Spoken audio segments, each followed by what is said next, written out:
Without any ado, here's my ultimate final update hero tier list, broken into 3 parts, one for HvV, one for Showdown, and one for the Trooper modes. We'll start with HvV because that's what most players will use to level up their heroes.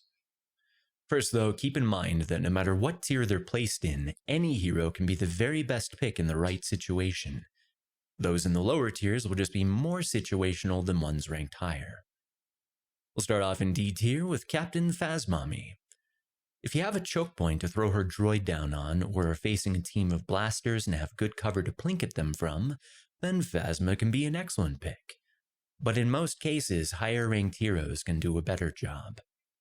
She often comes down to being picked for personal amusement, or trying to make a match more interesting if you're steamrolling the competition.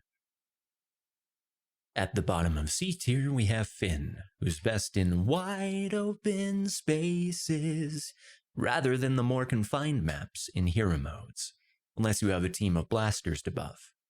However, since a full team of blasters is rare, he ranks lower in the hero modes than the trooper ones. His Deadeye is buggy and can be unreliable. Sometimes it'll take longer than usual to lock on, and it might not even lock on to the target you're pointing at. And even if it does, a bunch of shots might not actually hit, even if the enemy isn't dodging, so use with caution. Yoda's placed so low for 2 primary reasons. First, there's a bug with his health buff that will prevent it from affecting anyone other than himself, even if you're right on them. Second, his attacks are so slow that they open him up to being counterattacked by enemy sabers more easily than any other saber user. Yoda can pick apart even the best Vader players, but his timing has to be perfect, especially against Vader himself, while those in higher tiers will often be more effective with less effort. Which brings us to BB-8 at the bottom of B tier. BB-8's one of the best team buffers. It can reveal the enemy, cause them to take more damage, knock them down, and then grind them into grade A Aspergers with its cable spin. However, this is a character you never want to face the enemy head on with. You want to take them by surprise at every opportunity, or lead them on wild goose chases back to your team. He's best on more confined maps like Jabba's Palace. The only notable bug with Lando that puts him a little lower than he otherwise would be is that sometimes his quick shot will lock on but not hit, even if the enemy isn't dodging, which is a running theme with lock-on abilities. Lando can take down even Vader with his shock, but that leaves him vulnerable to the rest of the enemy sabers while it's on cooldown, and his blaster shots don't do as much as any other hero in draining their blocking stamina, while it's fairly easy for them to redirect his shots right back at him. He's best at close to medium ranges rather than longer ones because his weapon is more of a sub-machine gun rather than the sniper that its name implies. Papa Palpatine used to be higher on the list, but after some changes in the release of Anakin, who can combo him down, he's sunk to generally being at the top of B tier if there are any good blasters or a decent Anakin on the enemy team. He's easily an A tier pick if you're facing all sabers, as he can drain their stamina like no other, and can even be built to do decent damage right through their block, but you still have to play him cautiously and take the enemy team's composition into consideration if you want to be most effective. It may surprise some that I've put Final Update Anakin at the bottom of A tier, but there are also things that many people don't know about Anakin, like that at the end of any of his Force abilities he's vulnerable to Force counterattacks, like Vader's choke, or Maul's throw, or the Emperor's stun, etc. And this can spell his doom against knowledgeable opponents. He's also still riddled with bugs. Sometimes his heroic might flat out refuses to activate when pressed, or it will immediately deactivate, or it'll get stuck on without you being able to cancel it. All things that can get you or your team killed. Similar bugs affect his retribution. If these things weren't an issue, he'd certainly climb rank, but at this point, we allow him to sit on the council but do not grant him the rank of master. BB-9, like BB-8, is an excellent team player, but its ability to shock sabers and get them to drop their block for your team puts it ahead of its older sibling in HvV. On top of that, being able to buff allied blasters with unlimited shots for a time, eat people with shock spin, disable their blasters, launch them out of position, or off yourself or allies, are some of the best team mechanics in the game. His fat vape clouds are just a smoky cherry on top that increases the survivability of you and your team by reducing saber lock-on inside of it, revealing enemies, and making it harder for blasters to get a shot. Boba's another character that's best in wide open spaces. You don't want to be the kind of Boba that flies right into the enemy space to try to get a better shot, where you're more likely to end up like Django. Instead, you want to take advantage of his blaster's long range with less damage fall off to harry people from as far away as possible, disabling their blasters and blinding sabers to help you and your team make plays. You only ever want to get closer to finish them off with missiles when they're blinded or otherwise don't see you coming. Dooku is excellent against both sabers and blasters, but can be more vulnerable on the larger maps where blasters like Chewie can whittle him down before he can even get to them. It's also important to know how to combo his abilities to be most effective, which I'll cover in my Dooku guide. Maul's quick base attacks, mobility, and cards put him slightly ahead of Dooku because he can be good on any map, but he really excels on maps where he can yeet people off edges, which is an annoyance that DICE incorporated into many maps. The only thing keeping him out of S tier is how vulnerable he is to counterattack when using any of his force abilities. Grievous is a terror on the battlefield with the right cards and tactics. He can come in like a wrecking ball to knock the entire enemy team down and open them up for yours to take advantage of. He can hold choke points like a boss with unrelenting advance and chase down runners with thrust surge.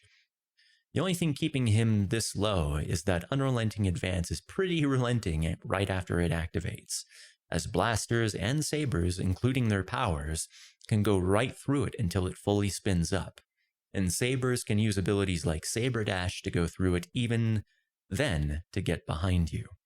Decent blaster players will also use it as an opportunity to get behind you and shoot that metal booty. Obi-Wan is the light side's best tank. Disabling enemy abilities at the right time can mean victory, and being able to block so much damage and regen so much health can allow him to take a lot of punishment while your team gets into position.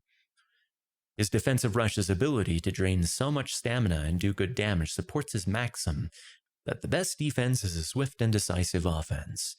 Just make sure to only use it against sabers when they're mind-tricked, as for some reason he's vulnerable to enemy abilities during it, even though characters like Grievous are immune to force powers when using things like Claw Rush. Add to that the fact that he has the longest range push in the game, and Obi is a great pick on any map, if used correctly. Leia's close to the top of A tier after being reworked, but she can still have more trouble than some other blasters when being focused by enemy sabers. She's best against characters like Palpatine or other blasters, or sabers who are weaker to blasters like Grievous. Be cautious if you pick Leia against an all-saber enemy comp unless you build her for grenades and are good with them. Chewie, on the other hand, is great against both blasters and sabers if you're a good shot and use his abilities to maximum effect. He can combo enemies down better than any other blaster hero. A good Chewie can even take down the best Vaders. But he's more vulnerable with his abilities on cooldown than someone like Han. He's excellent on any map, but like any blaster, takes special care on ones with lots of yeets. Kylo Ren has the best team toolkit of any darkside saber, with the ability to pull, freeze, and frenzy to hit right through block. Having a card that reduces his damage taken while increasing his damage done when near allied villains makes him one of the best picks in HvV, and his ability to pull people out of position or off of edges, or freeze people so your blasters can burn them down with headshots is extremely good. Kylo is a good pick on any map. Luke's fast attacks, high mobility, push, and force quake make him excellent on any map as well. He's also one of the best when it comes to reposting, or in other words, counterattacking sabers. Which brings us to the bottom of S tier with Rey, the most annoying saber. While she's not as irritating as she used to be when Insight gave her unlimited stamina, her abilities are still extremely strong. Much of saber combat is about good maneuvering, so the ability to interfere with the enemy's ability to do so at a crucial time can get them killed all by itself, not to mention making it much easier to land jump attacks on their backs. Compound that with her ability to disappear from enemy radar, wall hack all enemies in range, cut her stamina costs in half, and increase her damage all in one button that can be instantly activated while attacking, and she becomes the true monster. But wait, there's more. She can combo even Vader down to about half health or less, using these abilities with Dash Strike at the right time, making her the most dangerous and annoying light side saber in the right hands. The fact that all of Bossk's abilities allow him to damage an entire team of clumped sabers right through their blocks makes him one of the very best picks, and mastering the art of jump dodging with him makes him extremely risky to try to pin down with sabers. It's equally dangerous for blasters to challenge his Relby at range. Overall mastery of this bloodthirsty lizard will make the scorekeeper put you on the top of the board. Han Yolo is the highest ranked blaster thanks to being the most well-rounded. He can combo even Vader down to nothing if he waits for him to be in shoulder charge range before throwing his bomb to knock him down, shoot him in the head, shoulder charge before he gets back up, then shoot him in the head some more before he can block. If that isn't enough, mastering the art of dodge shots with his 3 dodge card will finish him off. His 3 dodge card is what puts him ahead of heroes like Chewie, as it can keep him alive against multiple enemies while his abilities are on cooldown, and the best Hans can still get headshots in between rolling. And finally, we have the king of HvV, Vader, which shouldn't come as a surprise to anyone, being the absolute juggernaut that he is. His toolkit is tailor-made to combo down heroes, and even with his choke being so buggy and unreliable these days, he's still number 1. Good Hans, Chewies, Landos, and others can certainly take Vader down, but all it takes to counter a shock or a bomb knockdown is knowing when to dodge, which again stresses the importance of timing and maneuvering. Overall, Rey and Chewie are his biggest threats, especially if Chewie has range and Vader has no cover, but most of the time he'll still be able to defeat them, and no one is better suited to 4v1ing if you have to than Vader. That's it for the HvV tiers, but you might ask, what about Iden? Word to your mother, I won't be ranking Iden for HvV or Showdown for several reasons. Iden's toolkit is cheap to the point of taking no skill and sucking all the fun out of matches, unless you're the rare Iden who only snipes and doesn't mindlessly right-click and stun kill. Her stun's cooldown is so fast to the point of being a cheat built right into the game by incompetent developers who don't care at all about balance, only making their badly written original character overpowered. In my opinion, she shouldn't even exist in the first place. The campaign should have been like the true Battlefront games, where we play through scenarios from the movies, or even the shows like the Clone Wars. If anything, Ahsoka Tano should have been the main character of the campaign who we followed through her Clone Wars story. On top of that, Iden's right-click having such a short cooldown, yet still being able to do so much damage to an entire enemy team through their block is ridiculous. Only play Iden like that if you want good players worth their salt to think you have no skill, honor, or courage. Moving on to the Showdown tier list. This list is mostly for those who play Showdown for 1v1 duels. Picking a blaster in Showdown is bad etiquette unless there are no sabers left to duel with, so they're listed here only for that eventuality.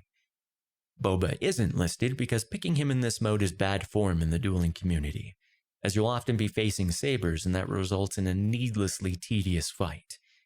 Most of the HvV info applies here, except that characters with increased health regen rise higher in Showdown ranking, and characters like Palp are better when facing just 1 or 2 blasters or sabers rather than 4 at a time.